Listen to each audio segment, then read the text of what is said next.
Halo saudara-saudara, jumpa lagi di The Solihun Interview. Kali ini bersama gitaris dari banyak band. Banyak band ya? Banyak band malah. Tapi nggak laku ya? Dari yang pertama lu Slang ya?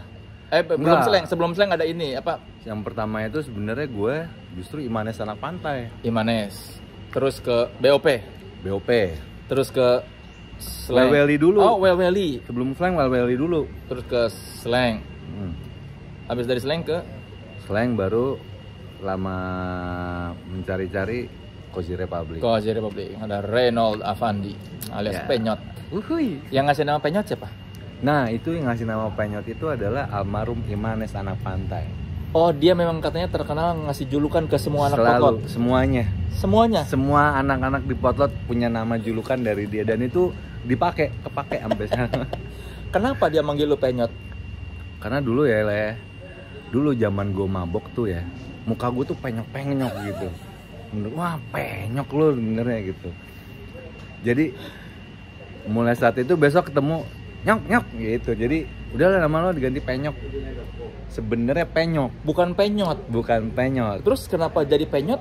Nah, akhirnya dia bilang, masa Penyok sih man gue bilang gitu. Iya Penyot lah. Karena kan memang Penyot kayak lo tuh kalau mabok kan. Bilang oke. Nah, enakan Penyot deh gue bilang gitu. Kalau orang Penyot biasanya mabok obat. Obat iya dulu. Iya kan biasanya minum ya. Kan rata-rata yang bikin penyok tuh obat ini karena, kan yang mukanya. Iya, jadi zaman waktu itu boleh ya, botolnya biarin aja dulu ya. Nah, jadi zaman waktu itu pas kita di timnya Imanes NBOP itu Imanes Auto Jam, kita tuh tim band yang sering banget ke Dugem. Termasuk salah satunya yang paling kita sering datang adalah B1. Di mana tuh? B1 itu ada di sini, Kemang. Oh, di Kemang. B1 karena basement 1. Oh, basement 1. Yeah. Sekarang jadi apa namanya? Daerah itu.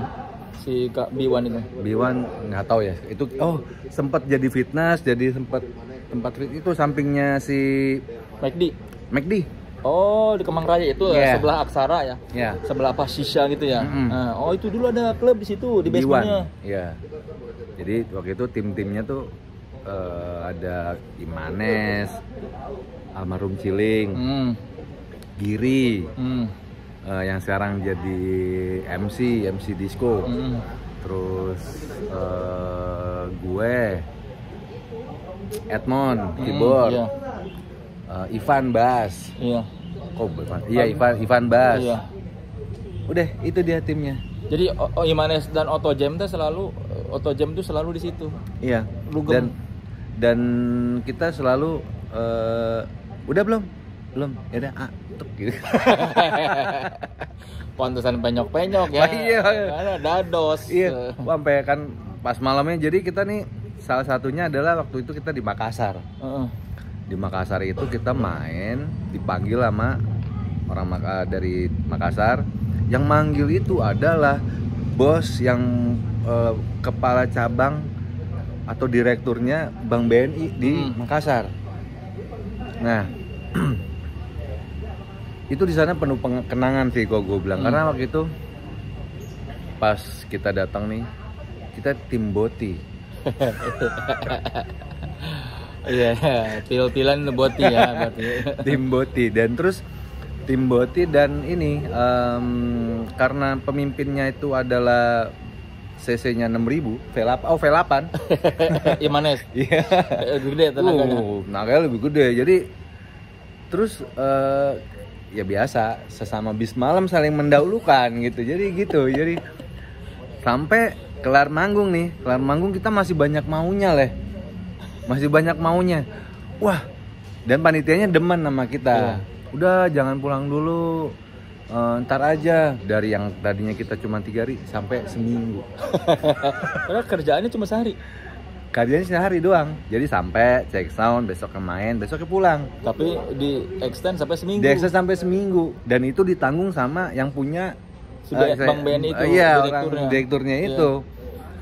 Sampai kita nginepin, terus terakhir nginepin di rumahnya dia. Ada anaknya cakep. Jadi anaknya cewek di sana. Pada rebutan. Jadi jadi contohnya gini nih kan. Kita jalan nih diajak makan kan di Losari.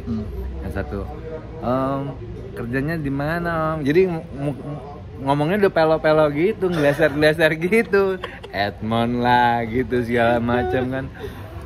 Ya itu sih yang salah satu kenangan. Padahal ini ke bos yang membiayain kalian. Terus kalian pada mabok di depan dia. Iya, dan pada saat itu mungkin dia nggak ngeh kali ini anak kenapa gitu pada ya. Begini. Iya gitu kan. Dan dari situ lahirlah lagu Sama Lona. Oh, karena di Losari itu. Iya, di Losari itu kita diajak. Udah ada pantai nih keren. Kita nginep di sana. Oh, gitu ya. Disewain boot sama omnya ini. Sewain boot, kita rame-rame ke Sama Lona. Dari situ Imanes kita keluarin lagu dan kita udah nyiptain lagu di situ. Oh, di situ bikin lagu Sama Lona tuh langsung. Iya, kan kalau Buih Buih Sama Lona terus bintang bertaburan segala macam. Itu tuh ibaratnya tuh di situ ya. Jadi di Pulau Sama Lona itu kalau malam itu keren banget loh.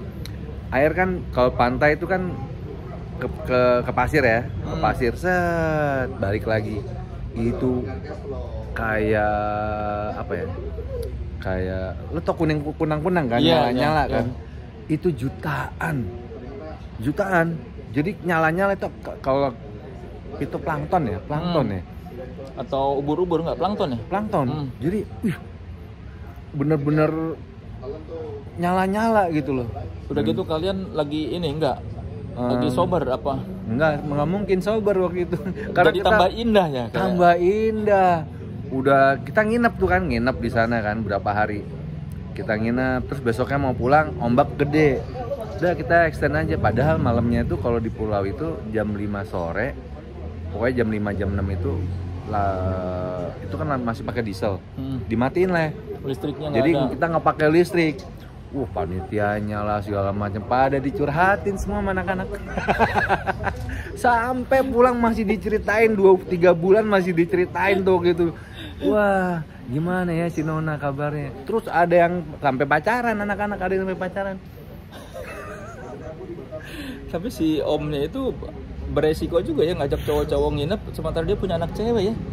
Udah iya. Gitu, kalian kan pasti penampilan pada urakan semua. Urakan, memang urakan. Jadi berani juga ya bawa laki-laki banyak dia punya anak cewek di rumah. Iya. Dan gue bilang emang tuh om keren sih. Halo om, mudah-mudahan ingat atau masih ada ya. Waktu ini dia benar-benar apa namanya asik lah, gitu liberal, liberal lah, gitu sama anaknya. Terus ada teman-teman geng-geng SMA itu masih SMA kan.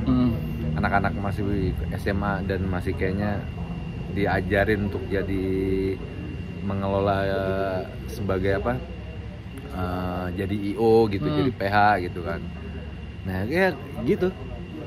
Dan itu pengalaman yang paling asik karena itu timnya tim paling enak tuh. Si Auto Jam itu ya? Ya Auto Jam tuh tim paling keren tuh. Berarti berapa tahun lo sama Imanes? Oh lumayan lama juga tuh gue Imanes sempet rekaman juga di album yang Round and Round, sempet berapa album juga, gue sempet ngisi lagunya juga. Dan sempet Iman waktu itu hotelnya rumah gue tuh termasuk salah satu hotelnya dia juga. Oh, kalau dia mau cari tempat nginep gitu. Nginep, dia buat lagu segala macam. Dan yang paling gue surprise lagi nih, setelah sekian tahun nih perjalanan, gue kan di Cibubur tuh rumah tuh, gue lagi ngoprak-ngoprak gudang gitu kan segala macam. Terus dulu kan zaman CD gue banyak tuh di dus-dus, gue bersihin lah, gue mau taruh CD gue itu di dalam studio gue nemu lah itu apa buku diary-nya Iman, catatan liriknya dia, curhatannya dia, sampai semua hitung-hitungan, sampai bon-bon yang masih latihan tuh bayarnya 10.000. Itu sama gue ternyata. Masih ada sekarang? Masih ada, dan itu udah gue kasihin ke Didit pada saat gue ngevlog sama dia. Oh. Nih Dit, gue mau nyerahin ini Dit, gue nemuin karena ini. buat keluarganya lah ya. Buat keluarga, karena menurut gue tadinya gue nggak mau kasih karena barang berharga. Barang berharga. Karena waktu itu gue inget banget dia nginep di tempat gue. Jadi yang sering nginep tempat gue tuh ada random sih ya, tapi Iman, Pai. Jadi kalau seandainya Pai lagi rekaman, Iman ada di situ. Kita kemalaman pulang, terus pokoknya tempat kita nginep tuh, tempatnya kita bersinggah tuh kalau di Roxy yang paling dekat tuh di Pejompongan. Ada nama gitaris juga di Potlot namanya Ando Bibir. Nah itu kalau di covernya Slang tuh ada Ando Bibir. Ya. Nah itu dia jadi saudara gue sekarang. Kawin sama saudara. Kawin sama sepupu gue. Oh. Gitu. Nah itu kita nginepnya situ atau ke rumah gue.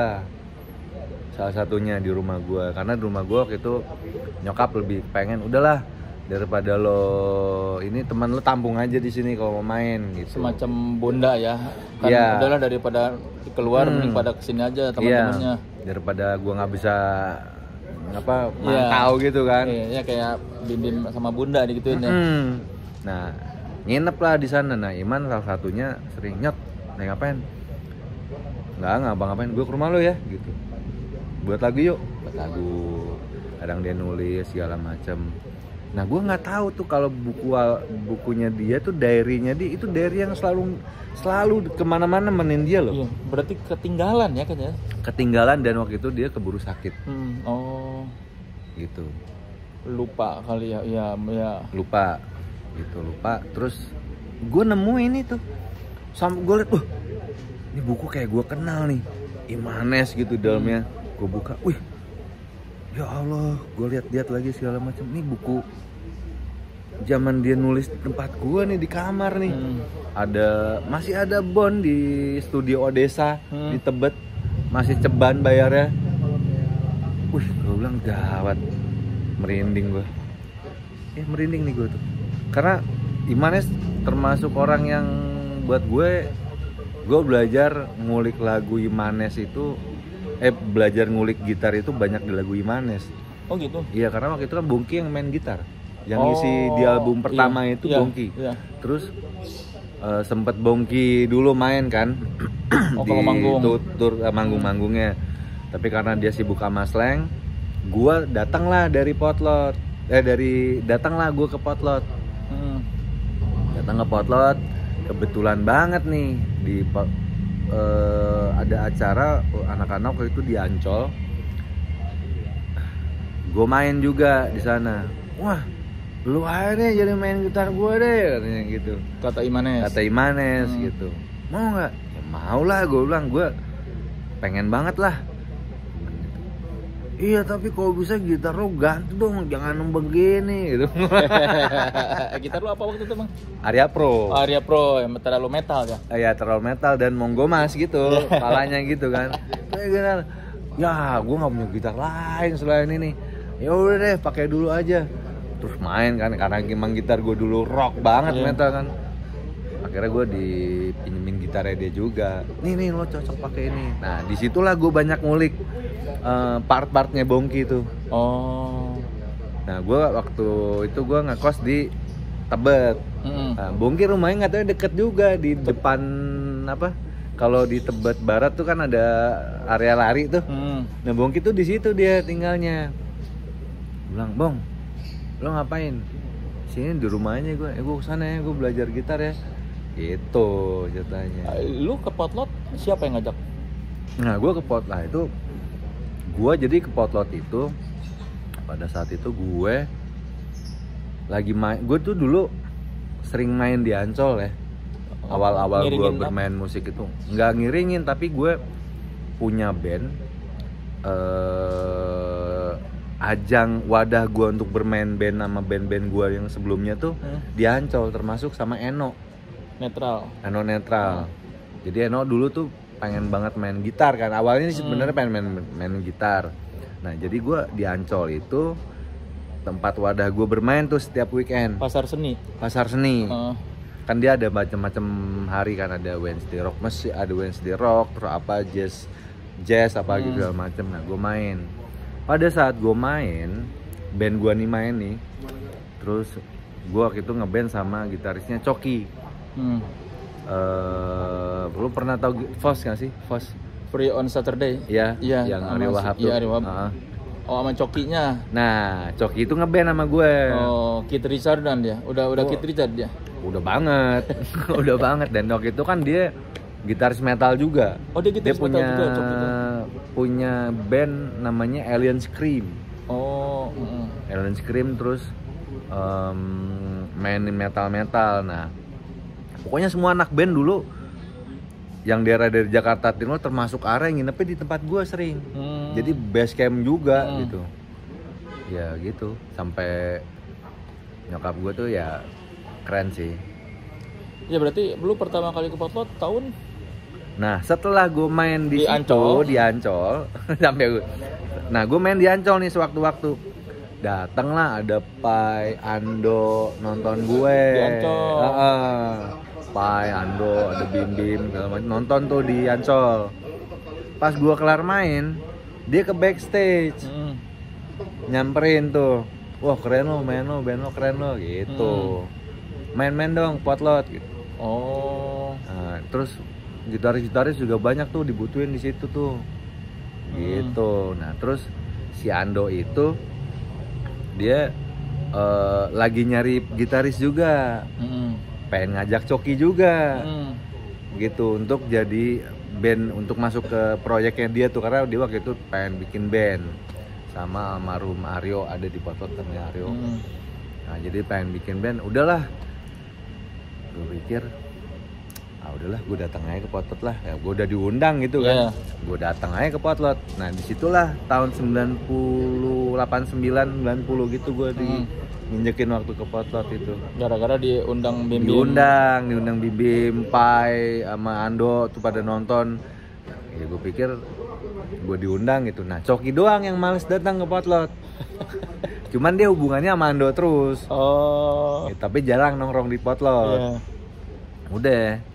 Jadi, gila nih musisi keren-keren semua. Maksudnya anak nongkrongannya asik-asik semua nih, rock and roll gitu. Anggur minumannya gitu kan. Terus sudah ada Jai Dimas. Iya. Keren loh. Asik nih. Kayak gue betah dah di situ leh. Tapi sebelumnya yang lu tahu tentang Potlot apa sebelum datang ke situ? Ya, sebelum yang gue tahu tentang Potlot itu, jadi nah, Coki itu termasuk dia banyak ngajarin gue blues, banyak ngajarin gue gitar. Termasuk ngeband itu dia ngajarin gue, katanya dia bilang, Nyat, udah lo ngeband aja, kita bikin band aja. Jadi musik itu ya lo harus ngeband, bukannya lo belajar gitar terus lo gini, ntar lo ngebandnya juga belum tentu enak di band gitu. Ya udah deh kita buat band aja. Nah gue buat band namanya LSD. VOD apa tuh? Iya karena kita penggemar vodka gepeng. Kita penggemar vodka gepeng kan. Udah VOD aja lah, karena tiap hari kita minum vodka kalau masih stok gitu kan. Ya udah gue buat band di situ. Nah akhirnya ya udah mainlah 89-an itu. 89-an itu gue ke Potlot, ketemu sama ada Kade, ada Anang, ada belum ada album satu yang Seleng kalau gitu kan. Kalau 89 udah ada. Oh baru keluar ya? Udah ada. Jadi jadi yang gue ngebikin gue tahu sama Seleng itu ya karena pada saat gue buat band itu, gue kan sering ngulik-ngulik lagu tuh pakai sama si Coki tuh. Iya. Cok kita buatin lagu ini nih Cok, ada yang Bali Bagus terima, gila nih siapa nih gitu. Jadi gue dengerin Bali Bagus, Gadis Seksi, Sweet Hey Hey. Nah itu termasuk lagu-lagu yang kita bawain pada saat kita manggung sama si Coki itu Makanya pas Bim Bim sama Pai datang, oh ini kita tahu. Ya, kita tahu gitu. Wih, gila. Ini Pai pada datang kemari nih gitu kan. Ya buat kita itu satu prestasi loh. Gila, orang datang dari nonton. Gue nggak tahu kalau dia pada nonton di depan. Masuk belakang panggung. Wih, asik band lo. Kayak gitu. Lo bawain apa pas mereka datang nonton itu? Gue bawain Ugly Kejo. Gue bawain lagu Slang juga. Terus kita bawain apa ya? Ya Slang waktu itu zaman itu. Karena waktu gue itu ngeritem, coki ngelit. Iya. Dia bawain waktu itu kita bawain kayak Sweet Hey Hey, gadis seksi, dia seksi. Padahal penyanyi gue nggak bisa nyanyi gitu. Penyanyi gue dulu penyiar radio Prambors. Siapa namanya? Iwan ada yang gendut gitu. Oh itu penyanyi lu? Iya, dia. Nah dia lah yang ngasih referensi musik-musik. Sebagai penyiar banyak referensi. Iya. Oh makanya begitu yang Bim Bim Mama Pai datang yang punya lagu bilang keren, lu merasa wah. Gue bilang, ih, band kita keren nih, duitnya gitu kan. Padahal kita dibayar 100.000 ya. Dan akhirnya berani datang ke Potlot. Ya udah karena gue ngerasa gayung bersambut, karena kan kita cuma denger dari lagu. Sedangkan gue sebelum ngefans sama Slang, gue ngefans sama Rox dulu. Iya. Rox Bergema itu Rox kan. Gue itu, gila nih. Keren nih, band keren nih. Begitu ada dengerin lagu Slang, wah ini lebih keren. Lebih asik nih, lebih kena nih buat gue gitu. Ya udah. Sering lah gue dengerin lagu album itu di era-era gue bermain dan belajar musik. Masih inget loh, Pak, hari pertama lu datang ke Potlot kayak gimana kejadiannya? Nah, hari pertama yang gue inget itu ya, gue datang, gue nyari Ando dulu. Karena yang lu kenal cuma dia. Ya karena menurut gue waktu itu kalau gue nyari Bim Bim, Kakak atau Pai itu gue kayaknya masih malu gitu. Malu gue. Ando, karena Ando waktu itu kan Ando udah sempet berapa kali sebelum gue kesana, berapa kali ketemu sama Coki, meetingnya di rumah gue untuk ngomongin band. Yeah. Udah kapan lo mau ke Potlot? Rugi lo nggak ke Potlot. Banyak anak-anak nih ya, dia bilang, yang pengen nyari gitaris intinya gitu. Yeah. Pada saat itu dibutuhkan gitu. Iya, tapi kuota gitaris sedikit. Kuota gitaris sedikit. Dan lo mainnya asik. Udahlah akhirnya gue main ke Potlot karena Ando itu deket sama Pai. Gue bilang gue mau main ke Potlot tapi gue mau langsung ketemu Pai, gue bilang gitu. Jadi hasrat dan obsesi gue ketemu ke Potlot itu karena memang gitaris, karena memang pengen belajar gitar juga. Gue memang lagi gue pokoknya apapun gue pengen belajar gitar gitu. Dan Ando main gitarnya ala Pai. Oh, karena dia muridnya Pai. Jadi gayanya terpengaruh Pai banget.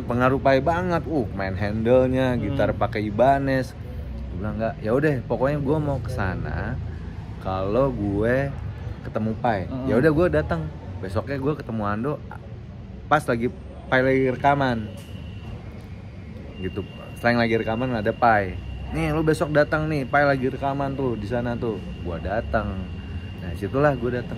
Gue ketemu anak-anak, masih malu-malu, masih kinyis-kinyis. Sekarang gue kinyis-kinyis sekarang gitu. Sebagai anak baru ya. Iya.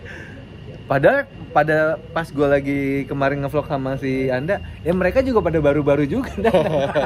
Mereka juga cuman lebih dulu aja berapa hari gitu. Padahal pendatang juga di Potlot. Iya, pendatang.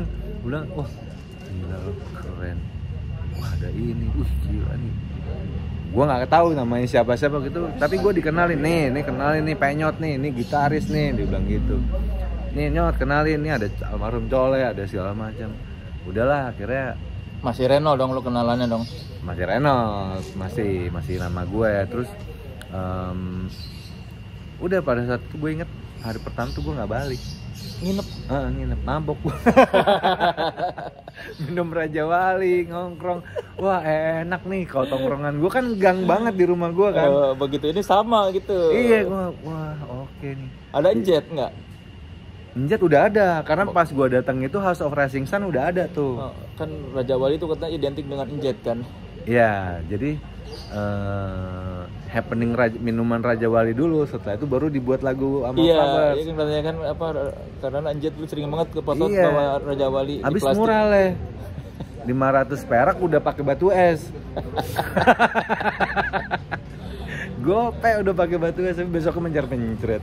Aduh, udah hangover gitu. Tapi ya kan kalau di berita-berita lu maksudnya pas album lagi sedih tuh memang tidak mabuk-mabukan.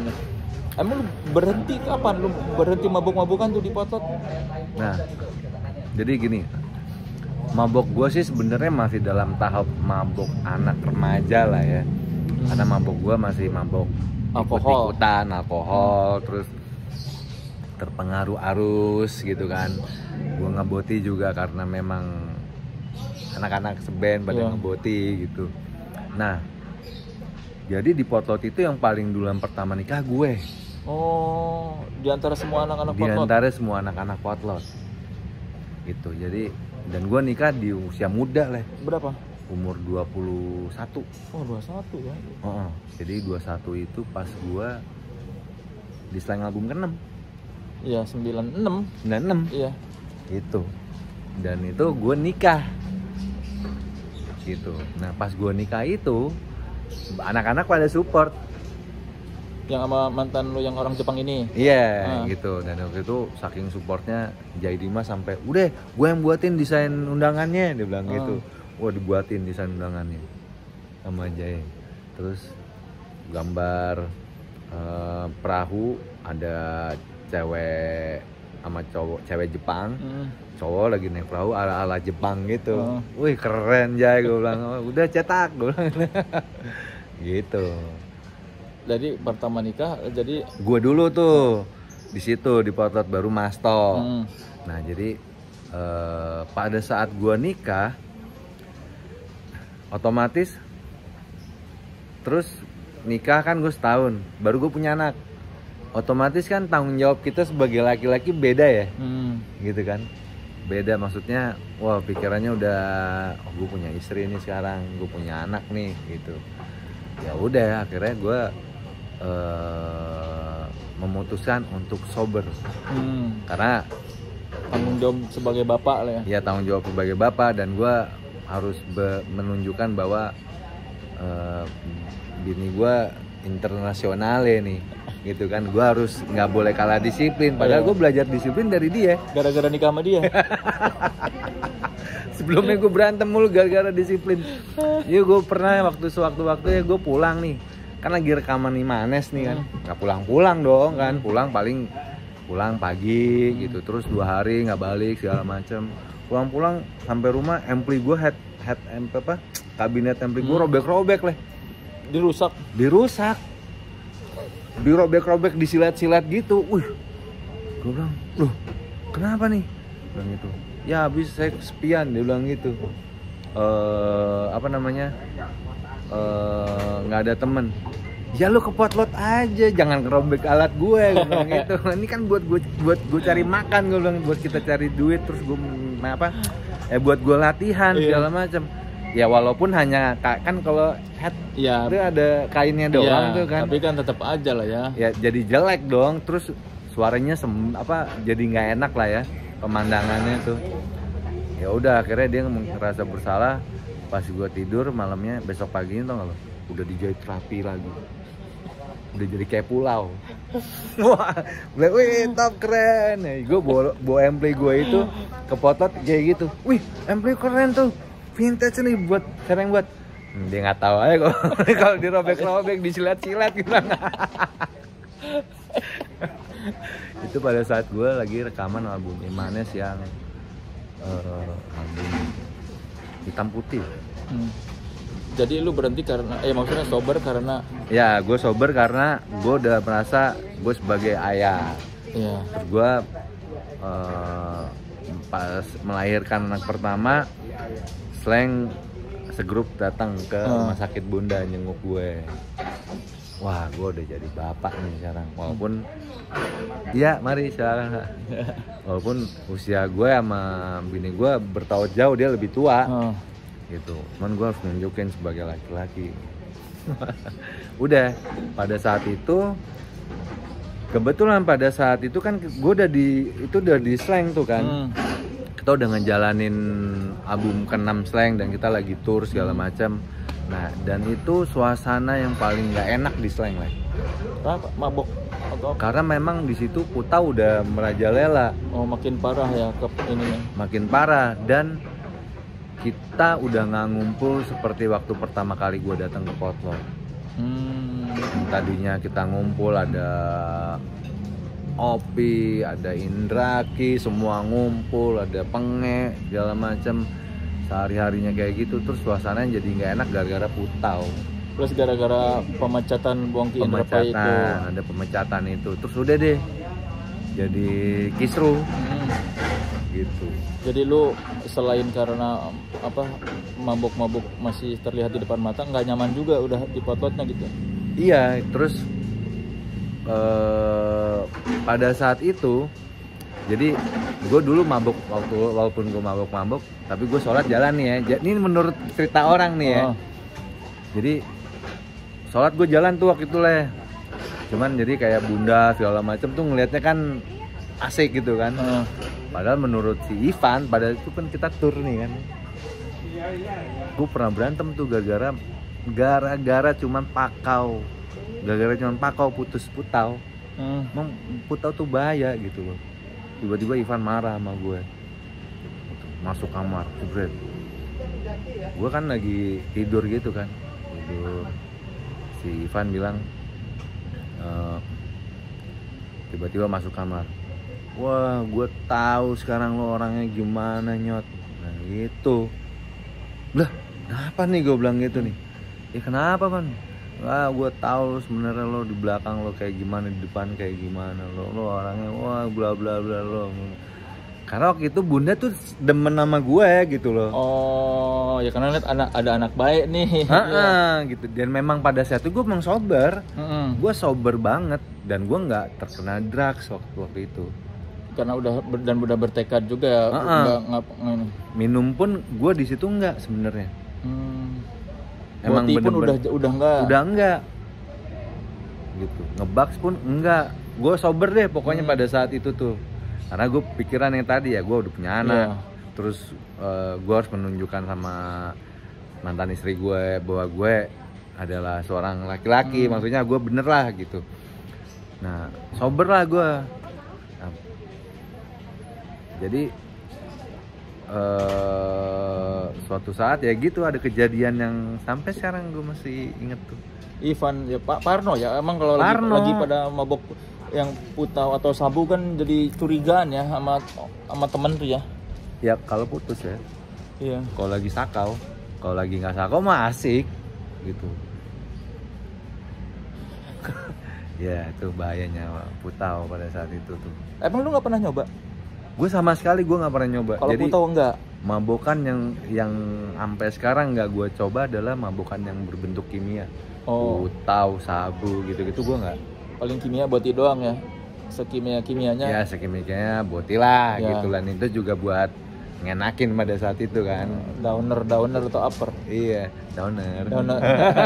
Biar chill. Karena kan kita main sesuaiin lagu kan. Karena waktu itu kan gitu kan. Iya. Image-nya kan gitu. Lo pas gue lagi belajar sama Bongki tuh, lu harus jadi gue nggak diajarin teknik sama Bongki. Bong nih gimana sih nih Bong, pas lagu yang paling sulit banget gue pelajarin tuh adalah lagu Playboy. Kan Playboy ada interlude-nya kan pakai wah tuh. Itu pakai wah. Dan gue harus menyesuaikan belajar wah, terus gue harus wah ini nggak kena nih, nggak dapet nih. Terus Iman itu Bongki yang ngisi di rekaman ya? Iya. Bongki banget lah itu sesuai dengan karakternya dia. Gue bilang waktu itu Iman pernah bilang, Nyot kulik lagu Playboy gitu. Ya udah ntar gue kulik deh, karena belum dapat lo gitu. Ya udah ntar gue kulik, gue samperin sampai ke Bongki. Pengen nanya ke Bongkinya langsung. Gue tanya, ngomong gimana nih Bong? Ya gitu, lo mesti harus soulnya lo harus dapetin dulu gitu soulnya. Ya cara dapetin soul tuh gimana Bong? Maksud gue ini secara teknik begini nih kan gitu, gue emang gini ya gitu, tapi kenapa gue nggak bisa dapat bunyinya kayak gitu loh. Padahal aspeknya udah sesuai gitu. Udah sesuai. Terus gue tanya, ini pakai wahnya yang mana bong? Gitu. Ini gue cuma pakai auto wah.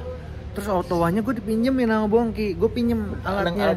Alat yang sama. Dengan alat sama, efek yang sama. Beda gitar aja gitu. Oh enggak, pada saat itu gue udah sempet dikasih, gue dipinjemin gitar sama Pai. Jadi Pai punya gitar keren waktu itu. Punya gitar Fender, bis dari Amerika, dikasih Fender. Cuman dia nggak suka. Ya lu pakai aja, bilang gitu. Sebagai Ibanez banget ya. Iya. Sebagai Ibanez banget ya, Pai. Thank you ya, Pai. Nah, udah gue main tuh kan. Nggak dapet banget gitu. Gimana, Bong? Gue bilang gitu. Ya lo harus soalnya dapetin dulu. Iya, cara dapetin soalnya gimana? Gue inget tuh ngomong sama Bongki. Ya gitu. Gue juga bingung ngasih taunya. Dia bilang gitu. Iya, terus coba deh lo buat dulu ya. Akhirnya dia nyuruh gitu. Iya. Ya udah buat dulu aja. Coba deh lo buat dulu, makanya lo ini dulu, yang penting komuk gitu. Kalau komuknya udah enak dapet deh gitu kan. Ya terus gue inget banget kan, dia bilang belajar bending kan, dia pernah diajarin bending tuh. Iya. Udah dapetin bending tuh pokoknya satu nada cuma toeng itu aja diulang-ulangnya katanya dia. Ya udah gue pelajarin. Wah, gue kagak sama mereka yang memboknya, gue bilang gitu ya. Oh, udah deh, karena gue majikan gue anak reggae kan. Terus musiknya yang ya memang musik album pertama kan Bongki. Iya, Bim Kakak. Nah, udahlah. Gue mainin. Ya udah. Proses-proses itulah yang paling menyenangkan yang gue. Tapi benar setelah ngeboti dapet itu. Lu merasa enak banget. Dapet lah. Perasaan lu doang atau memang beneran? Enggak, tapi Iman bilang, woi cakep nih, udah nih. Nah udah akhirnya ya karena waktu itu kan memang ada ya percobaan lah ya, kita ada trial and error kan. Pokoknya kalau nggak asik, pokoknya di Potlot itu jiwa bergeseknya kuat. Bergesek gimana? Jadi kita ngumpul tuh saban hari itu pasti yang main gitar, ngomongin musik, main gitar. Terus kita yang seperti Anda bilang, pokoknya setiap hari mulai dari pakaian aja udah kayak manggung. Gitu. Terus bergesek kayak lo main gitar nih. Gue main gitar. Ya kita main latihan terus, bergesek terus sampai tajem gitu. Oh, memang suasananya kayak ya seniman banget ya. Iya. Sehari-hari tuh orang pada latihan gitu. Bukan latihan secara latihan. Iya, maksudnya sih. pada genjreng. Ntar kalau kita di kantor tuh, di kantor Pulau Biru tuh ada aja gitu, entah Edmond bawa keyboard, main-main, ntar Didit bawa gitar, wah main sendiri asik gitu. Jadi setiap hari tuh rame ya sama musik? Rame, terutama mulai dari menjelang sore sampai ke malam sampai ke pagi. Itu ya anak-anak udah mulai datang tuh kan, berdatangan kan, ntar kan random kan, maksudnya kita nggak pernah janjian, tapi kalau gue selalu datang ke sana tuh sore gitu kan. Oh udah ada Didit nih, Didit lagi main gitar asik gitu. Terus Dit tuh gimana tuh bisa gitu, nah gini nih. Nah itulah di situ suasana itulah yang gue bilang bergesek tuh. Jadi oh gitu mainnya. Oh iya, coba dong. Nah gitu. Jadi saling support ya, maksudnya saling support. Jadi nggak ada yang pelit ilmu. Oh iya, lu ngeliat temen lu lebih jago, lu tanya nanti dikasih tahu. Iya, terus umpamanya kayak gue main gini, waktu Boris pernah nanya sama gue, Nyak tuh gimana tuh mainnya? Gitu. Ini Bor gini. Oh itu licknya. Oh iya asik juga lick tuh. Gitu. Jadi setiap hari tuh ngomongin musik aja. Musik, mabok, patungan. Iya antara musik mabok gitu. Iya gitu. Jadi latihan studio kosong gitu. Ya udah timnya Imanes latihan. Bayar nggak sih kalau gitu? Enggak, pada saat itu kita nggak bayar. Padahal kan dulu itu di studio buat disewain. Iya, tapi buat teman-teman enggak. Nah akhirnya kita udah sering ngumpul, terus Imanes juga masuk ke dalam manajemen Pulau Biru. Kita buat bikin manajemen Pulau Biru. Ya udah, buat anak-anak yang bersangkutan ya kayak Imanes latihan, kita ada jadwal. Oh, bagian grupnya Imanes hari apa gitu. Umpamanya ini malam ini siapa nih latihan? BOP lagi latihan, besok mau manggung. Oh ya udah, BOP latihan. Terus kita nongkrong, liatin. Asik juga nih BOP nih ini. Nah, abis mereka ini giliran aja pokoknya. Pokoknya nggak ada kata males buat kalau nggak bisa ngeliat studio nganggur aja. Ntar tiba-tiba ya kayak Pulau Biru Jamming ya terjadi ya kayak gitu. Ntar studio ada main drum tuh, katanya Iman main drum. Waktu Iman main drum, gua datang nyok main gitar. Terus Ivan datang main bass gitu segala macam. Main. Ya udah kita bikin Pulau Biru Jamming aja. Jadi siapa-siapa bisa main gitu loh. Ya gitu, makanya Iman di Pulau Biru Jamming kadang dia main gitar ya, kadang dia main drum, atau si Didit main bass gitu. Berarti sebetulnya orang yang paling nyambung ke semua orang di Potlot tuh Imanes ya? Karena Imanes pada saat itu adalah orang yang paling rame. Rame gimana? Maksudnya gimana ya? Kocak gitu. Paling kocak, cablak gitu berarti kan? Paling cablak dan paling apa ya namanya? Paling beda dia. Memang dia kalau setiap kali datang gitu, kalau dia datang tuh dengan gayanya dulu kan pakai motor chopper gitu kan, pasti langsung rame. Kayak si siapa? Pokoknya kalau dia datang ada aja deh yang dibahas terus jadi rame. Makanya dia pemecah suasana. Akrab ke semua orang ya? Iya, akrab semua orang. Makanya semua dikasih julukan sama dia. Dikasih julukan, mulai dari Kibong, panggilnya Kibong. Terus Jet tuh dipanggilnya Boris Gisbon. Makanya Boris Gisbon ya. Boris Gisbon. Nah, makanya si Adrian dari dia bukan Adrian Soldano, bukan dari dia. Iya, Adrian Soldano dari dia juga. Gitu. Jadi karena dia udah amplinya Soldano ya. Soldano kan gitu. Nah, terus dulu panggilnya sering, kalau nggak Ian Soldano, kalau nggak Ibu dia. Ibu. Karena mukanya katanya manis kayak ibu-ibu. Sorry Ian. Enggak ini kata. Makanya waktu 2006 ada mengenang Imanes itu semua orang datang ya. Iya. Yang di Hard Rock itu kan yang sampai seleng formasi 13 tiba-tiba reuni ngedadak itu kan gara-gara. Betul, kita bikin Imanes itu kan. Imanes. Itu kita tuh yang buat gitu. Jadi kita bikin terus ya akhirnya Opi mau ikutan, Ivan ikutan. Ya udah kita bikin, atau sampai serius, sampai ada TV ya kan, kalau TV komersial juga ngeliput. Gue lupa sih kalau itu. Masuk TV juga. Ya itulah. Terus gue pernah buat juga yang apa ya, pokoknya sampai kayak ada macam-macam lah, Gigi apa yang main ya, Samot kayaknya main deh. Samot main, terus pokoknya banyak deh. Ya alumni Potlot lah. Iya alumni Potlot. Iya sampai ada itu kan yang seleng dijebak tiba-tiba. Iya. Seleng dijebak tiba-tiba main. Iya satu band tiba-tiba. Iya gitu. Ya gitu sih ya. Berarti lu tuh berapa tahun ya total kalau dihitung-hitung di Lagi Sedih tuh? Gue setahun lah.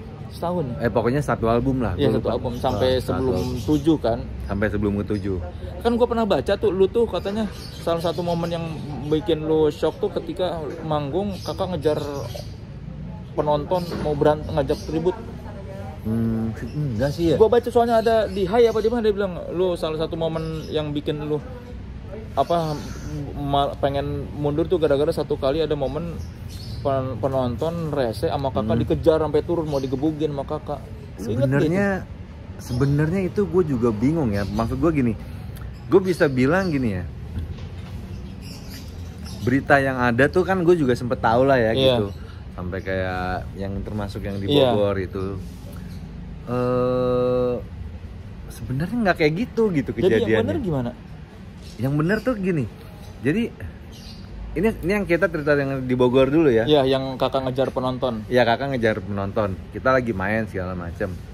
Ya dulu memang kayak gitu kan, si fans Slanker ini kan fanatik itu udah kan. Ya biasalah kalau fans kan, kalau yang fansnya asik ya asik, cuman yang fanatik tuh di kadang ya dia nggak menunjukkan nggak sukanya, nunjukin aja gitu loh, oh fuck segala macam gitu kan, wah lo gini sampai ngacung-ngacungin jari fuck gitu kan. Nah pada saat itu yang memang diserang selalu setiap kali manggung slang pasti Ivan. Gua nggak pernah namanya gua dibully atau gua diapain, gua nggak pernah digituin sama setiap kali manggung. Iya. Nah pada saat di Bogor itu sebenarnya Ivan. Oh, yang diserang tuh Ivan. Sampai bukan kakak. Kakak itu hanya kakak memang dia solidaritas sama temen. Iya. Kakak memang dia kalau ada apa-apa kakak tuh yang turun tuh gitu. Karena memang membela teman-temannya nih. Iya. Gitu pada saat itu kan memang ya mungkin dalam pikiran kakak, gue harus kasih support lah ya, membela gitu loh, supaya itu jangan ngatain Ivan. Itu tuh sebenarnya Ivan. Gua nggak pernah, bukan gua tuh jadi ada yang nimpuk Ivan pakai botol aqua, kalau nggak salah tuh botol aquanya tuh ya warnanya kuning loh, kencing kayaknya ya, melempar Ivan. Gitu, Ivan yang dilempar. Kakak ngeliat, Ivan langsung woi gitu. Oh, Ivan nyolot balik. Gitu. Nah, nyolot balik, langsung turun. Terus pas banget kejadian ada copet juga di situ. Oh. Gitu. Jadi bukannya gue sebenarnya, karena juga gue sempet ada dengar rumor bahwa gue nggak bisa ngikutin aura rock and rollnya gitu kan, kayak gitulah dia bilang itu. Menurut gue nggak pernah tuh setiap manggung orang ngebully gue atau menunjukkan nggak suka gitu. Justru malah yang paling kritis banget adalah pada saat kita dapat tawaran main di Surabaya. Kan lo tau sendiri Surabaya rock banget kan, dan kita main di Go-Skate lagi. Sebelumnya gue punya pengalaman main di Go-Skate, jadi pembukanya Slang Imanes. Waktu itu Cowboy juga jadi pembuka. Iya. Nah, panitia naruh Cowboy duluan sebelum Imanes. Oh enggak, kita dulu main. Oh, baru Cowboy, baru Slang. Asli yang ada Cowboy dilempar helm lah segala macem. Nah, akhirnya Imanes menyelamatkan itu, masuk lagi kita main lagi. Oh, biar masa nggak rusuh. Nah, momen kritis pada saat gue main di Surabaya di Go-Skate itu gue asli kagak bisa tidur lah. Karena menurut gue ya Surabaya gue tahu fanatik rocknya gawat ya, gitu kan. Sebelumnya ada Lock Labor segala macem ya. Dan buat gue pada saat di formasi 6 itu kan 4 orang. Gue harus ngebuat aransemen yang lagu jadi piano tuh harus jadi gitar. Gitu kayak umpamanya lagu Peace teng reng reng terus atau lagu tepi campuan itu gue mesti harus gue ganti nada supaya enak, supaya jadi di gitar versi gitu. Gitar tapi masih kerasa ininya ya. Iya, dan gue bikin ya rock and roll gitu, kayak Red Hot Chili Pepper zamannya. Ya pokoknya punk lah, gue bikin punk lah. Nah, itu gue ketar-ketir tuh. Wah gila, gimana ya lagu Peace gimana ya, gue kulik. Wah sampai gue kulik, bener-bener ngulik lah.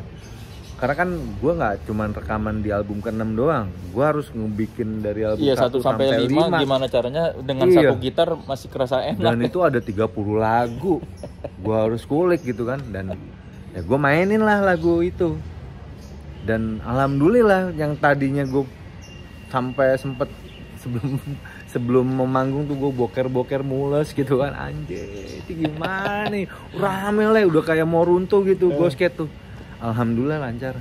Dan orang yang ternyata slankers yang tadinya gue bakalan dibully, ini kan Pai lo, gila lo. Pai kan mainnya sebenarnya Pai jauh mainnya dibanding karakternya juga beda sama gue. Dan alhamdulillah gue bisa melewatkan itu. Dan sekali lagi yang sering timbukin Ivan yang kenapa ya? Woi, fuck, bongki. Ya, emang kenyataannya gitu, faktanya gitu. Berarti fans Bongki lebih nggak ikhlas ya daripada fans Capai kan, udah nggak apa-apa lah, yang penting gitarnya bagus. Ya mungkin gitu ya, tapi gue nggak tahu sih kenapa. Cuman ya kenyataannya pada saat kita manggung di album ke-6 itu, manggung berbagai tempat, gue merasa gue diterima. Dan yang kejadian di Bogor itu bukan gitu sebenarnya. Dan lu juga nggak ngerasa sedih ngelihat apa, nggak shock ngelihat kakak ngejar orang? Kagak sama sekali. Ya gue diam aja di panggung. Oh, jadi itu bukan momen yang menurut lu anjir kok bisa begini bang? Enggak ya, biasa aja betul. Enggak lah, karena kan gue sering banget, maksudnya kita sering banget jadi pembukanya Slank pada saat sama Imanes atau sama Oki. Jadi lu ngelihat yang rusuh-rusuh tuh udah biasa sebetulnya. Udah biasa. Yang kita mau ke panggung, masanya Slank bawa apa namanya, bawa bendera, gila lah itu, kayak mau rusuh, kayak beda kayak sekarang ya. Dulu kayak mau tawuran gitu loh. Kayak mau anjing mau perang. Zaman gitu. dulu emang penonton konser rusuh-rusuh sih ya. Iya. Serem gitu loh maksudnya. Serem banget. Apalagi waktu zamannya ini, ingat gue pas sama Cozy Republic. Cozy Republic tuh kan kita pernah jadi pembukanya Slank juga kan. Nah itu ya uji aja down gitu loh. Anjir ini iki bukan kita mau ngeband, mau asik-asik kan, iki kayak apa iki dulu gitu. Santai aja Ji, bilang masanya gitu, kita hajar aja. Kayak gitulah ceritanya sebenarnya. Iya, kenapa ini gue mau meluruskan. Iya, itu kenapa tulisannya ada gitu kan? Gue yang baca tuh. Salah satu momen yang bikin Reno memutuskan buat berhenti karena dia shock melihat itu kakak masanya Slank begitu. Iya, dan melihat kakak mengejar penonton. Jadi itu kayak enggak, justru malah nggak kayak gitu. Gue jadi santai aja. Iya, situasi konser Slank tuh buat lu nggak sesuatu yang mengagetkan ya sebetulnya. Jadi itu tulisan kenapa bisa begitu ya? Nah itu dia. Ya nggak tahu ya, ada opini apa selain itu. Nggak tahu gue apa yang mau dibelokin atau apa. Sebetulnya kan yang lu bilang sama Ivan itu ya, lu mencabut karena lu nggak enak ya ngelihat anak-anak masih mabok, lu nggak mau jadi kayak cepu gitu ya. Iya benar, gue gimana ya pada saat itu. Apalagi gue pas ngundurin resign ya, itu pun gue pikirin banget sampai mikir terus gitu, apa yang harus gue lakukan, sedangkan gue sebenarnya udah nggak nyaman gitu kalau seandainya kondisinya gini. Contoh lah, umpamanya kayak gue pada saat itu kan gue benar-benar baru nikah nih lah, ya kan. Dan apalagi kayak tadi gue cerita kejadiannya kalau gue nggak balik di bersayat-sayat kabinet, itu pun belum punya anak tuh. Nah begitu punya anak, gue merasakan kayak gila, I'm a father now gitu. Jadi ya gue harus menunjukkan, walaupun pada saat itu umur gue baru 21 tahun kan. Cuman it's okay, gue harus menghargai istri gue, dan gue harus tahu bahwa gue punya tanggung jawab. Oke. Jadinya ya gue nggak bisa lagi seperti zaman waktu gue belum nikah. Walaupun Potlot itu bagi gue itu adalah rumah gue kedua gitu. Intinya oke, gue mau ditelepon manajemen pulang latihannya jam 12 umpamanya gitu. Itu kita bisa latihan jam 1 malam. Diteleponnya latihannya jam 12 siang. Jadi seharian nongkrong aja. Seharian nongkrong, cuman kan nggak, keadaannya di situ jadi masih udah garing. Nggak ada anak-anak. Iya, karena udah pada mencar itu ya. Iya, kalau seandainya masih ada di depan ada rumahnya almarhum Aryo di mana, terus gue bisa kemana dulu, enak nyantai gitu kan. Terus gue di sini diem aja, dan ada Jeber. Jeber itulah yang ada krunya, pernah jadi krunya Tepi di Dead Squad. Terus Jeber itulah temen nongkrong gue di situ seharian, yang menguatkan gue gitu. Mereka tuh jadwal lambat karena permabokan. Ya karena permabokan ya, karena memang jadi efeknya gitu kan. Iya. Terus ada sewaktu-waktu kita ditelepon latihan ya. Terus udah jam 10 malam, udah jam 11, udah jam 12. Gue selalu curhatin adalah Jeber. Dia bilang, "Ber, gimana nih kita jadi latihan gak nih?" Gue rasa sih nggak jadi kali ya, gue bilang gitu. Gue balik dulu kali ya. Udah ntar dulu, tahan udah lu sini dulu, ngapain sih? kagak, ini kan gue punya anak sekarang, gue bilang gitu kan. Ayo panggil Ber. Nah terus kan rumahnya kan Mas Bim kan di atas tuh kan, di atas lah. Terus Mas Bim kita main-main gitu. Nggak direspon, terus pokoknya jeber lah, selalu gue bantarin. Ber, ayo dong Ber, panggil Ber, karena dia kan road manager kan. Ber, ayo dong Ber, Mas Bim gitu. Nah, tiba-tiba kita langsung shock karena pada saat itu Bim langsung keluar buka jendela, anjing, ini kita nih robot, kita nih manusia bukannya robot, bilang gitu. Kita mau latihan band gitu loh. Ya, gue udah siang, dalam hati gue gitu. Ya Mas, gue dari pagi nih Mas, gue udah nungguin lo, bilang gitu. Kayak gitu. Tapi lu gak berani ngomong, Mas, gue dari pagi. Iya, enggak lah, gak berani. Karena buat gue Mas Bimbing kan, ya gue respect lah Mas Bimbing. Iya, plus lu anak baru ya. Iya, anak baru. Terus ya buat gue di sana memang di Potlot yang dituakan Mas Bimbing. Iya. Gitu. Ya akhirnya ya udah.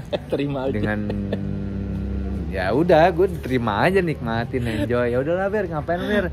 Giting udah enggak, apa udah enggak, gue bilang gitu. Ya karena bingung ya, mau ngobrol juga udah nggak ada orang. Iya, ngobrol juga udah nggak ada orang, sepi, emang udah bener-bener. Iya, udah bener-bener pada pergi ya. Iya, pergi. Opi bikin bikin manajemen lagi di Tebet sama anak-anak. Ya pokoknya bener-bener. Kalau dulu kan sebelumnya kan enggak. Iya, karena dulu pada nongkrong. Iya. Ya, pokoknya sejak pemecatan itu langsung pada bubar. Asli lah, suasana jadi nggak enak. Jadi kayak kuburan gitu loh. Terus ngapain nih? Berarti gue ngulik-ngulik. Pokoknya gue ngulik-ngulik aja sih, walaupun memang ada baiknya gue jadi punya banyak waktu untuk ngulik. Berarti ya sebetulnya yang akhirnya itu akumulasi rasa nggak nyaman lu ya, lu keluar tuh ya. Iya, disitulah gue baru merasa, gue dapetin rasa seperti gue malas sekolah zaman dulu. Gue pernah bilang tuh sama Jeber, kalau Jeber masih inget, atau ke Mas Tok gitu ya. Gue bilang, gimana ya kalau ada latihan slang tuh, karena suasananya tuh mereka nggak coba gimana ya, gue nggak tahu ya, karena pasti dia juga nggak sadar. Gitu, pasti dia juga nggak sadar. Jadi itu rasa yang di saat mana gue ngerasain anjir deh, gue kok ada latihan kok kayak males nih, kok kayak males sekolah gitu zaman dulu gitu.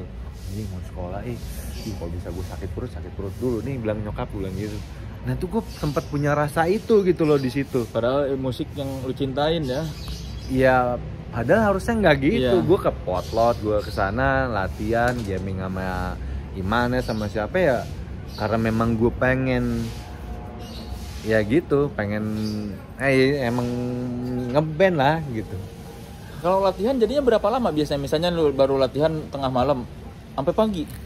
Sampai pagi ya, walaupun beda sih ya, maksudnya kita latihan nggak selalu malam juga. Memang itu ada itu kasus-kasus tertentu di mana memang itu pemicu salah satu yang bikin lu nggak nyaman. Gua nggak nyaman. Tapi ya kalau pada saat lagi bener ya kita bisa latihan dari, memang slang itu bisa sampai kayak sekarang solid di panggung karena isinya latihan. Bim itu selalu menerapkan latihan. Disitulah gue banyak belajar. Belajar gue tuh di situ tuh cara blocking panggung. Kalau seandainya Ivan di situ, Ivan posisi di sini, kakak di sini, gue di sini, kan bertiga nih. Nah tuh lo harus gantian. Kalau Ivan kesini, lo kesini ya Nyot. Kalau kakak kesini, lo bisa di tengah. Nah kita belajar itu tuh, gue banyak belajar dari situ. Gitu ya. Itu salah satu yang diterapkan di slang. Dan yang paling banget kita sebelum manggung itu, Bim selalu menerapkan bahwa don't fuck before show. Gitu ya? Iya. Pokoknya sakralnya kita gitu. Kenapa alasannya? Ya lemes. Lemes atau jadi ya lemes. Enggak, maksudnya supaya nggak sial kali ya, supaya kita juga. Bim sebenarnya orangnya religius karena dia pada saat itu juga dia pengen banget. Gue merasakan Mas Bim ya, sorry. Ya gue panggil Mas Bim sih memang. Mas Bim dia orang yang gue bisa rasain pada saat itu dia pengen keluar dari lingkaran itu. Cuma ya susah itu ya, nggak tahu harus ngapain. Contohnya salah satunya gini, Nyot, kalau mau sholat Jumat ajak gue ya. Oh. Nah, Mas Bim itu adalah temen gue di siang hari. Gitu. Jadi kalau gue datang pagi, Mas Bim bangun pagi terus. Dia kan sebenarnya morning person orangnya. Gitu. Jadi kalau mau Jumatan gitu, Mas Jumatan yuk. Nah, gue Jumatan bareng sama Mas Bim di Sukovindo. Jauh juga ya. Dekat lah, Sukovindo kan dulu sampingnya Kaisar. Oh ya, tinggal jalan kaki ke belakang situ, gang situ ya. Gitu. Nah kita Jumatannya di situ. Nah iya, Mas Bim temen gue dan dia selalu bilang kalau mau Jumatan panggil gue ajak ya gitu ya. Dari dulu ada keinginan buat gitu. Itu ya? Gue udah rasain itu gitu, udah rasain. Iya, cuma nggak tahu gimana ininya ya, keluar dari masalahnya ya. Dan memang untuk keluar dan bebas dari Putau itu adalah apa ya, Leh? Susah sih, Leh.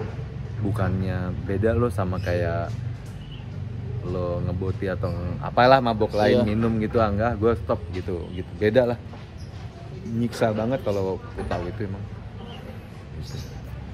ngerusak semuanya ya pada heroin. Akhirnya ya ampasnya heroin ya. Heroin ini memang heroin, bukan Putau ampasnya. Itu heroin. Emang heroin gitu, dari yang gue tahu gitu, emang heroin dia sebenarnya. Cuman ya susah ya itu dia. Lu tuh waktu resign bilangnya ke siapa pertama? Gue resign itu gue ngirim fax email. Zaman fax email. Gue ngirim ke kantor Pulau Biru. Nah, pada saat itu memang bahasa yang gue tulis adalah iklimnya tidak sama, udah tidak sama lagi gitu. Oh, lu pakai alasan itu, iklimnya sudah tidak sama? Iya, rasanya udah nggak sama iklimnya. Tapi sebenarnya maksud dan kata-kata gue adalah iklimnya itu tadi. Ya karena memang gue nggak mungkin bilang sama Bun, anak-anak pakau nih Bun. Oh iya. Itu hal yang paling gue dilema. Karena ya itu tadi yang lu bilang di Ivan ya, takut cepu. Takut gue dibilang cepu, gitu. Takut wah, karena ya gue sendiri kejadian sama Ivan ya. Ya dia curiga, wah gue tahu lo ada belakang, lo ternyata dicurigain gitu, dicurigain gitu. Cepuin. Itu yang paling gue inget dan ya gue nggak pernah ngomong ke Ivan emang. Gue bilang ya itu gue inget banget lah, dia tiba-tiba masuk kamar, bilang itu wah gue tahu sekarang nyot lo orangnya kayak gimana. Dan itu lo Bunda lo ngomong gini bla bla bla lah kayak gitulah. Wih gue kaget bang. Dan ini menurut gue ini sangat mengganggu mengganggu mood gue untuk manggung, sedangkan gue manggung yang gue hadapin bukan orang 100-200 loh pada saat itu, udah ribuan loh gitu. Dan akhirnya gue memutuskan pada saat itu sama Ila, adiknya Mas Bim lah, gue kalau manggung lagi gue jangan sekamar sama Ivan deh, gue bilang gitu. Oh gitu, jadi gue selalu sekamar sama Ila atau sama kru. Gue bilang gitu, udah nggak apa-apa gue di sekamar sama lu atau sama siapa, ya udah sama gue aja deh kata Ila gitu. Ya udahlah, bebas lah pokoknya. Gue mau jangan sama Ivan karena gue merasa ya udah curiga dia. Bukannya curiga, kalau sebenarnya sih itu efek karena sakau. Kalau dia nggak sakau sih asik. Cuma gitu. Kan lu jadi takutnya terjadi lagi ya. Iya, karena kan kita manggung dari kota ke kota dan belum tentu dia ada Putau terus. Iya. Dan pada saat gue pernah ngerasain pada saat ini kita manggung, keadaannya wakas nih anak-anak gitu. Yang main 25 lagu, yang dari awal lagu sampai 25 lagu ngebut leh. Ya ini yang gue rasain nih, karena gue pernah nonton waktu di Bandung juga pernah. Selain cuma manggung setengah jam. Iya, terus bener-bener pulang. Maksud gue, iya gue pernah nonton sekali kan? Di Bandung. Itu pun udah formasi Abdi Ridho tuh. Oh iya. Ya gitu keadaannya, nggak enak gitu. Buat gue, gila, lu panutan. Maksudnya gue datang ke Potlot itu karena slang, karena gue tahu di Potlot tuh ada lagu, ya gue tahu slangnya itu karena gue dengerin lagunya. Akhirnya gue bisa bersyukur gue bisa nginjekin kaki ke Potlot, kenal sama anak-anak dan jadi sahabat semua gitu. Ya gue ngerasa frustasi sih. Dan gue salah satu yang gue pikirin itu adalah gila, gue kan ke Pai kan, gue bilang sama Pai. Jadi pada saat itu kan gue, Pai gimana nih Pai, keadaannya kayak gini. Gue inget banget Pai bilang sama gue, udah Nyot, lu kan mau main musik gitu. Yang salah satu tujuannya kita main musik adalah ya punya band, dan ini yang lu cari, yang kita cari. Udah lu nikmatin, lu berkarya aja. Wah tapi gimana dong, gue merasa ya gue sama Pai punya kedekatan, karena gue datang ke sana sampai gue bilang zaman awal-awal tuh, bodoh deh Pai, pokoknya gue mau jadi supir lo, mau jadi apa, yang penting gue setiap kali lo di mana gue mau ikut, gue mau ngeliat lo, gue mau belajar gitar, emang gue terang-terang gue mau belajar gitar dari lo gitu. Walaupun belajar gitar gue sama Pai itu beda, bukannya kayak murid sama guru kayak oh ini gini nyotliknya, enggak. Gue tiap hari cuma ngeliatin musik kayak gimana ya Pak ya, oh tuh mana nih, nah ini lo harus perhatiin adalah feel soulnya, ini touch lo masih kenceng. Gue inget banget Pak yang ngomong gitu, nih touchnya nih lo harus perhatiin tuh touch. Oke. Nah pada saat kejadian itu gue mengalami banyak kejadian gitu loh, entah Pai lah, entah tiba-tiba sewaktu-waktu Indra datang ke Potlot dengan keadaan yang ya pernah sewaktu-waktu Indra, ya ini seorang Indra Kadarsi loh, yang mana pada saat dia di Potlot, dia pernah masih di slang nih, gue di kantor tuh, dia kan emang gitu kan, pokoknya anak band yang kaya duluan tuh kayak Pai, Indra tuh kaya duluan tuh. Zaman itu dia udah pakai cek. Karena dia banyak proyeknya ya. Banyak proyeknya kan. Ya sewaktu-waktu kayak gue ngeliat sosok Indra bener-bener gokil nih orang nih. Sukses nih kan. Di zaman itu dia lagi ribut sama Opi itu kan, berantem sama Opi. Tiba-tiba dia keluar dari kantor, jebret gitu kan. Kan kantor tuh katanya panjang gitu kan, dipecahin sama dia, dipecahin sama Indra, kubreng, pecah tuh. Dia lah nggak, kalau kita kan bingung mau gantinya gimana, kalau dia langsung, nih ganti, pasang baru. Gua cek orang, wow gokil nih, baru Slanky nih, baru lo Indra nih, karena menurut gue gila lo buat cek gitu. Nah terus yang punya mobil duluan di slang itu adalah Pai. Dan Pai itu pada saat dia Natalan atau dia habis rekaman tuh kerjanya traktir orang.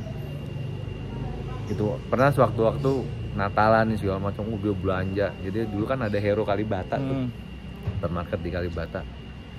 Udah belanja sampai satu mobil penuh gitu. Satu mobil kijang kotak dulu, kijang kotak tuh. Oh, sopan penuh. Wah, dia bagi-bagi. Sampai dia dipanggil ayah, di anak-anak tuh manggil dia ayah. Karena sering ngasih-ngasih. Iya, gitu. Terus kayak Ivan sering diajak rekaman gitu. Kayak gitu tuh ceritanya. Cozy Republic berapa tahun lo? Cozy Republic lama lah, sejak dari ngebuat sampai sebelum rekaman sampai akhirnya 2006 ya kalau nggak salah ya. Ya itu kan 2006 albumnya. Albumnya 2006 ya? Enggak, gua di Rolling Stone setelah 2008, 2009 berarti. 2009. Nah, album Republiku ya itu ya. Ya, pokoknya Cozy Republic itu terbentuk setelah acara tribute to Imanes. Oh, dari situ. Iya, kan di situ 2006 kan. Iya, kan di situ gue main tuh regean kan bareng Didit segala macam. Nah, Uji ngelihat gue main. Oh. Gitu. Besoknya gue langsung ditelepon tuh sama Uji. Uji itu anak Potlot juga bukan? Uji tuh sebenarnya memang nggak nongkrong di Potlot. Bukan anak Potlot ya? Bukan anak Potlot. Dia memang nongkrongnya sama Edmond, sama Upi. Iya. Nah terus dia kan bikin The Brewer, ya kan. Nah terus pada saat itu kalau nggak salah dia datang atau main juga lah, kira yang di Hard Rock itu. Di Hard Rock. Ngeliat lu. Ngeliat gue. Besoknya gue tuh telepon, woi temuan yuk. Kita buat band reggae yuk. Gitu. Nih lagunya nih yang mau keluar sama, dulu kan ada Music Factory kan. Iya, KFC ya. KFC kan.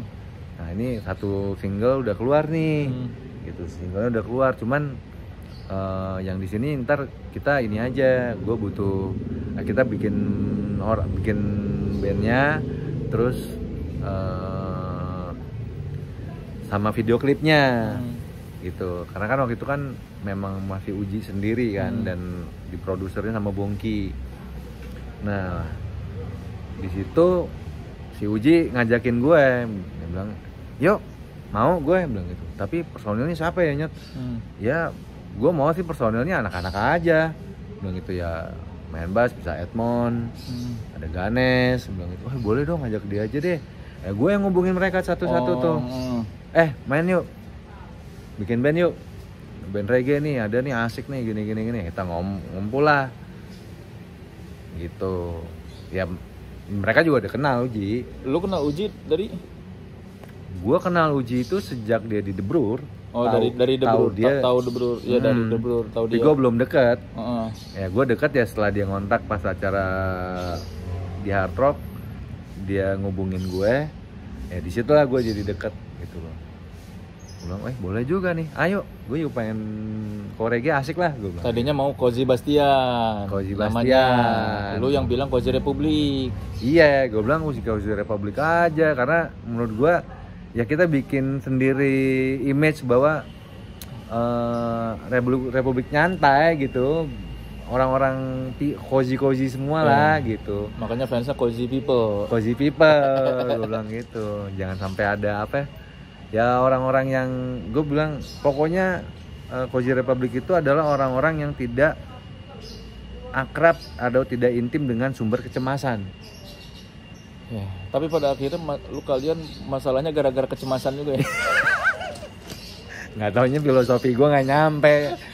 Nama adalah doa, tapi malah lu terjadi hal yang lu takutkan ya. Iya, gue takutin, terus akhirnya ya satu-satu pecah. Problemnya diuji berarti. Iya, kalau memang dibilang jujur sih iya, karena coba ya tanyain di masing-masing salah satu orang-orang yang keluar akhirnya dari Cozy Republic ya dia, cuman ya pada saat itu ya kita memang kayak Fanny, Ganes, ya kita berpikiran bahwa dia masih lebih muda daripada mereka nih. Iya. Ya kita memaklumin lah, dan memang pada saat itu kita memang benar-benar pengen konsepnya ngeband lah. Ya tapi dia kan merasa itu buat kita. Tapi kan mungkin dia merasa itu punya dia minta lu ngumpulin, dan mungkin makanya dia merasa itu. Iya. Dia kan. Ya terlepas dari itu ya, bahwa sebenarnya Cozy Republic itu ya ada berkat memang jeripayah kita semua. Masing-masing orang punya peran yang mendukung bahwa Cozy Republic itu sampai didengar orang gitu. Meskipun awalnya idenya dari Uji. Ya, gitu, karena dia punya project dengan Bongki yang lagu judulnya Kau Percaya apa gitu. Tapi dia tidak mau berbagi ini. Ya berbagi AdSense. karena menurut dia itu dia yang bikin, kalian cuma diajakin gitu. Intinya seperti itu masalahnya. Iya, kalau sebenarnya memang kalian diajakin, sebenarnya benar. Ya gue yang ngajakin anak-anak. Iya. Gue yang menguatkan untuk anak-anak, dan akhirnya gue akhirnya sampai bikin rumah kucing kan. Ya rumah kucing itu ya atas memang dana gue semuanya. Gue yang bikin, gue yang ngontrak. Kita harus punya base camp nih. Akhirnya gue ngontrakin rumah di Kalibata. Dan gue bikinin studio, ngeset studio, bikin ini. Udah bikin keluar banyak manajemen. Bukan keluar banyak sih, maksud gue keluar banyaknya dalam artian tenaga dan pikiran. Iya. Karena sebelum band itu keluar, waktu itu gue deket sama perusahaan rokok tuh. Oh iya. Sebelum band itu keluar manggung mulu lah. Si Cozy ini manggung mulu ya, karena buat gue punya ide dan gue nekat datengin perusahaan rokok. Ternyata ide itu disambut. Akhirnya ide-ide gue tuh sering kepake. Dulu kan rokok beda ya, nggak kayak sekarang ya. Kalau sekarang kan cuma barter gitu kan. Dulu mah duit banyak ya. Dulu ya berapa panggungnya, segini ya udah, gue punya dana segini, beneran oke, ini satu titik biayanya 50 juta umpamanya, bener 50 juta dia gitu. Enggak dibagi ini barter promo jadi 25-nya berbentuk billboard gitu ya. Kalau sekarang kan gitu. Dulu itu ya gila loh, Cozy itu ya sampai bener-bener dulu kan memang billboard lagi itu kan lagi memang ya cara berpromo itu kan memang salah satunya yang billboard itu udah paling gede loh. Ya kan, salah satunya ada di perempatan Melawai itu. Ya kan ada apa namanya, pos polisi. Ya nggak sih? Ada Videotron tuh. Iya. Nah, gue tuh bisa ngebawa Cozy itu sampai di mana lo mau titiknya kan? Lo mau titik di mana? Yaudah di Melawai satu, terus kalau daerah segala macam, itu gue bawa. Sampai akhirnya gue bisa ngajak main Cozy Republic tuh main bareng sama 311. Oh, ya karena sama-sama reggae-reggae. Iya, nah itulah gitu. Terus kita pernah main di acara nonton bareng Slang Tour. Jadi waktu itu Slang pertama kali buat film tuh yang ngeluarin generasi biru. Iya, generasi biru. Nah, itu gue dapet jobnya tuh. Kan kita main sampai beberapa tempat gitu kan. Itu gue dapet, ya maksudnya gue pada saat itu dimudahin dengan keadaan itu gitu. Seandainya tidak ada hal yang tidak bikin Cozy, masih jalan ya harusnya ya si Cozy ini ya. Masih jalan dan harusnya. Iya, dan materinya bagus. Bagus ya, kalau menurut lo gimana tuh? Bagus ya? Bagus, saya akan cari kayaknya CD, digital kan susah kayaknya. Ya ada gara-gara masalah internal jadi nggak ada. Tapi Cozy waktu itu pernah di interview lo juga kan? Iya, di Rolling Stone. Iya kan? Ya, yang Republik Uye, makanya gua. Berapa tuh bintangnya waktu itu? Kayaknya 3,5 deh. Iya ya? Dari 5. Bagus tuh. Bagus tuh. Apa 4 ya? Antara itulah, antara 3,5 atau 4. Bagus, silakan carilah Republik Uye itu. Itu masih ada nggak sih file-filenya tuh lah kalau kita pengen tahu lah? Gua nggak tahu ya kalau foto ya. Oh enggak, file-file beritanya yang di jejak digital nggak ada jejak digital. Sayang ya, belum ada zaman dulu. Paling ya harus cari majalahnya terus difoto mungkin. Oh iya loh, gue inget banget tuh memang kita di mana ya? Di Ampera ya. Iya. Dan itu memang hasil kerja kelompok lah. Iya. Ivan di situ ikut berkolaborasi dengan pikiran dan karyanya. Iya, kan? Ivan tuh produsernya kan Amazon ya. Iya. Dan waktu itu juga memang ya Ivan melihat dengan adanya gua juga gitu. Iya. Nah udahlah, yuk. Dia memberanikan diri. Thank you Pak Haji. Sama Uji masih berhubungan baik sekarang? Buat gue sih sebenarnya gue udah gak ada masalah sama Uji. Maksud gue ya itu masa lalu. Cuman gue belum pernah ketemu lagi sama Uji lagi saat ini. Nomornya pun gak punya? Gue pernah bentrok sama dia. Bentrok? Jadi gue pernah diajak main nih di Lampung. Ya menurut gue sih pada saat itu panitianya ngubungin gue. Nyot, lo main dong. Iya. Di acara gue di ulang tahun Lampung atau apa gitu ya. Oke, main. Waktu itu kan gue emang akhirnya gue punya solo sendiri kan. Iya. Namanya Reynolds Senar Gitar gitu kan, RSG. Nah, gue selalu biasa tuh kalau RSG main gue ngajak Indra jadi featuring. Terus ajak ada teman-teman reggae lah, ada Konrad gitu kan. Nah gue diajak main di Lampung. Oke, formatnya mau gimana? Gue bilang gitu. Formatnya mau gini aja. Ya lo ajak siapa kek gitu. Ya udah gue ajak Indra deh. Terus gue ajak Konrad kalau nggak salah. Gue ajak ada penyanyi reggae. Gue ajak mereka segala macam bla bla bla. Nah terus pakai karena memang Indra Ki juga bilang pada situ kalau ya kita Cozy Generation. Ya menurut dia dengan memakai Cozy Generation tuh nggak boleh. Atau pokoknya gue sempet bentrok gitu, dia bilang gue mau disu gitu. Kan bukan Cozy Republic ya? Iya bukan Cozy Republic, RSG. Iya. Reynolds and Senar Gitar featuring Konrad dan Indra Ki. Cuman ya dikasih namanya Cozy Generation. Iya, we are Cozy Generation. Gitu RSG terus Indra Cozy Generation. Maksudnya bukan we are tapi anak-anak. Jadi kita gimana ya? Hey Cozy Generation, jangan lupa ya datang Oh. Di acara ini bla bla bla bla bareng Renault dan lain-lain gitu.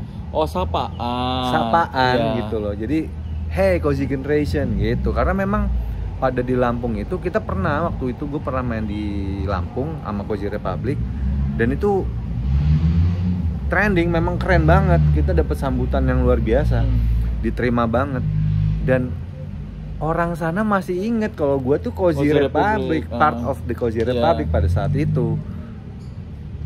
Kayak gitu. Ozi nggak suka karena dianggapnya pakai nama Cozy Republic. Iya, nggak suka lah, atau mungkin dianggap nyerobot jobnya. Padahal yang gue nggak ngerasa pernah nyerobot rezeki orang gitu. Dia marah langsung ke lu apa gimana? Japrian ke gue. Karena sebelumnya malah gue ajak dia buat manggung. Gue bilang, Ji, ini ada manggung di Lampung, mau nggak? Gitu. Kalau mau, piro? Budgetnya nggak masuk. Gue bilang sekian. Enggak, sekarang gue budget gue sekian. Ya udah, yang sekian itu gue tawarin, Dro, mainin Dro. Gue udah budget sekian. Ya udah, gas yuk. Oh, Indra mau. Ya maksud gue Indra aja loh gitu loh, yang Indra aja mau gitu. Iya, maksud gue ya elah. Toh harga yang gue kasih juga bukan harga. Iya, bukan yang pedih-pedih gitu. Bukan, nggak pedih, karena memang ya salah satu yang gue bawa Cozy Republic zaman dulu itu adalah oke deh, nggak apa-apa kita bayaran kecil tapi hospitality kita bagus. Umpamanya kita main di Medan, gue bisa ngajak anak-anak main di Medan. Pada saat itu kita bisa udah pesawat Garuda, hotel bintang 5. Maksudnya dapat hospitality enak, gitu. Harga juga nggak pedih, gitu loh. Maksud gue ya selama hospitality dan mereka bisa menghargai kita dari situ aja kan kelihatan kan ya. Nah, beda lain halnya begitu kita udah ganti manajer. Jadi pada saat itu gini loh, gue udah bilang kita tuh nggak usah ada manajernya kita semua, gue bilang gitu. Jadi manajernya kita aja semua. Kalau lu ada job ya lu job, pokoknya standarnya kita, Raiders kita ini. Kalau Raiders pertama kita nggak bisa dipenuhin, ya ada backupnya nih yang kedua. Kalau nggak yang ketiga, gue jadi bikin ada 1, 2, 3 gitu loh. Oke. Nah pada saat itu kita pernah nih ada kejadian kita mau dapat job dari salah satu provider telepon, provider kartu Telkom lah ya, handphone lah ya, bukan handphone, apa sih provider itu dia kita dibuatin 10.000 perdana dengan muka kita, dan kita mau dibuatin, mari Pak, dan kita mau dibuatin baliho di dulu kan masih baliho tuh di kalau perempatan Kuningan tuh suka ada mural-mural tuh kan. Nah, di situ. Pokoknya pada saat itu kita ditantangin. Nih, gua ada 5.000 perdana. Kalau lo bisa ditantangin nih gue. Kalau lo bisa ngabisin dalam waktu 1 bulan ngejualin ini dalam satu waktu 5 bulan apa 2 bulan, lo bakalan gue kontrak. Terus selama akumulasi dalam 1 tahun, berapa yang kejual tuh ada bagiannya dalam satu kartu perdana. Dan di akhir tahun lo mau manggung sama siapa? Itu lo mau manggung sama siapa? Nah, itu kebetulan memang gue dapat job itu dari sahabat gue. Sahabat gue yang memang pada saat itu dikerja di provider itu. Gue bilang, provider lo butuh band gak nih? Wih gila ini band lo, dia bilang gitu. Ya boleh deh, ntar gue kasih tau marketingnya deh. Nah udahlah, gue udah jalan tuh. Nah dulu adek gue punya toko handphone di Ambassador. Gue tantangin adek gue, Cak, nih provider ada ini nih, wih keren nih, ini gue ditantangin nih bilang gitu, bisa nggak ngabisin waktu dalam 1 bulan 5.000. Gampang, kecil. Ya karena adik gue kan emang tukang handphone dan dia bisa spreading kemana-mana. 5.000 mah menurut dia gampang. Iya, kagak ada sebulan lah habis. Nah akhirnya kita mau kontrak tuh Cozy Republic, sampai akhirnya waktu itu ada pembicaraan gini, Nyot udahlah. Ini gue nggak tahu ya kenapa ya pada satu ya. Jadi udahlah Nyot, kita kan emang udah gede nih gitu kan, kita memang kalau sama orang tua harus hormat gitu kan. Ya gue emang hormat, gue dari kecil diajarin sama orang tua gue cium tangan, dan sampai saat ini sama orang paling tua gue pasti cium tangan, gue bilang gitu. Tapi ini adalah band kita gitu, ini kita punya tanggung jawab, masih kita sama-sama punya tanggung jawab gitu, untuk gimana caranya apa yang kita udah usahakan ini bisa jadi besar. Maksudnya kerja dan jerih payah kita tuh menghasilkan lah gitu. Udah akhirnya diminta gua untuk mempercayakan itu sama manajer. Karena menurut gua pada saat itu gua punya pemikiran nggak usah punya manajer, kita nggak perlu ada manajer, karena manajer itu bisa kita jadi kita sendiri. Pokoknya lo dapat job, lo nggak sanggup nanganinnya, lempar aja ke gua atau lempar ke siapa gitu, Fani kayak atau siapa gitu, kita rembukin, kita nego bareng gitu. Jadi nggak ada yang kerja masing-masing juga. Nah begitu akhirnya ya udahlah ya, demi keutuhan sebuah band, dan ini gua anggap band ya itu gua into it banget di band itu gitu. Akhirnya gue bilang udahlah, nggak apa-apa deh, ya udahlah, oke lah, manajer sok handle gitu, sok handle lah, daripada ribut kan. Gue pikir 2 minggu kok nggak ada kabar, kemana nih? Gue telepon temen gue dong, woi piye, ini nggak ada kabarnya nih. Waduh, gimana ya gue ngomong ya, gue susah, gue berhubungan sama manajer lo. Bisa nggak kalau gue dealing sama lo aja? Jadi ada masalah gitu loh diantara gitu. Dan pernah waktu itu juga kita main, akhirnya kita bahkan kalau nggak salah sempet gue nggak ada, pas gue udah nggak ada pun anak-anak main di luar kota pada ngeluh nggak dibayar, dibohongin. Oh, manajernya berarti kurang ini ya? Iya gitu. Gua nggak tahu deh ya itu masalahnya kenapa, dan tapi ya menurut gue sih, gue kepengen banget kita aja lah jadi manajernya, kita lah yang ngurus lah gitu. Ya berarti lo belum nemu orang yang tepat aja kemarin ya? Iya gitu, belum tepat aja sih. Ya begitu juga dengan musik gue gitu, gue belum keluarin ya karena emang gue momen sih lah. Yang Vitamin juga baru single. Vitamin single. Dari yang harusnya album. Dari yang harusnya ya tadinya gue mau buat EP. Oh EP si RSG ini. Iya RSG, karena gue rekaman sama Pai 5 lagu. Oh itu baru EP ya, 5 EP. Udah siap ya sebetulnya, udah siap. Di tinggal diedarin ya. Tinggal diedarin, dan itu materinya emang begitu orang dengerin gitu ya. Kan pernah waktu itu Mas siapa ya? Ricky Noviana ya, ngebantuin gua kan. Terus banyak lah teman-teman juga, dan dia sempat bilang, ajib nih, keren nih gitu. Cuman ya karena satu dan lain halnya, jadi proyek itu terhenti di single doang. Ya kita tungguin lah ya. Iya kita tungguin. Ada kan video klipnya udah ada kan di YouTube kan? Ada di YouTube. Vitamin. Kalau ada Oji nonton, apa yang lu mau katakan sama Oji? Ya itu masa lalu. Maksud gue juga mungkin ada salah atau bagaimana ya. Tetap kalau gue pribadi, silaturahmi tetap nomor 1 selalu gue junjung. Rasa persaudaraan selalu gue junjung. Dan ini bukannya nyari musuh sih. Ini hanya perspektif dari gue gitu. Alasan apa kan gue nggak tahu kan, dari dianya apa alasannya dan kenapa bisa begitu. Ya intinya pada saat itu kita semua teman-teman emang pengen bener-bener ngeband